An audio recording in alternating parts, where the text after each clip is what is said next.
በሀገራችን በዛሬው ዕለት እንኳን አደረሳችሁ እንኳን ደስ ያላችሁ ሲባባሉ ብዙዎቻችሁ ሰምታችኋል ብዬ አስባለሁ። ዛሬ ህዳር 15 ነው። ይህም የሆነበት ምክንያት ታዲያ የነቢያት ትንቢት የተፈጸመበት ቀን በመሆኑ ነው። ነቢያት ስለ ኢየሱስ ክርስቶስ መወለድ፣ ወደ ግብጽ ስለመሰደድ፣ ለሰው ልጆች ድህነት መከራን ስለመቀበሉና ስለ መሰቀሉ፣ ስለ ትንሣኤው፣ ስለ እርገቱና ስለ ዳግም ምጽአቱ ትንቢት ተናግረው አላቆሙም። ለአዳም የተሰጠው ተስፋ ተገልጦላቸው ተናገሩት ትንቢት ፍጻሜ እንዲያደርሳቸው ፈጣሪያቸውን ተማጸኑት እንጂ በየዘመናቸው ኃይልን አንሳ እጅህንም ላክም እያሉም ጮኸዋል፣ ጸልየዋል።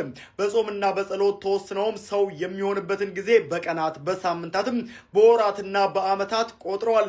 ዘመኑ ጾመ ነቢያት የተባለውም በየዘመናቱ የተነሱ ነቢያት እግዚአብሔር ለሰው ልጆች ያሰበውን ድህነተ ሚስጥርም ተገልጦላቸው የራቀው ቀርቦ የረቀቀው ገዝፎ በእምነት አይን ያዩት እንዲደርስላቸው ስለ ጾሙ ስለ ጸለዩ ነው። ታዲያ ጾመ ነቢያት ዛሬ ተጀምሯል።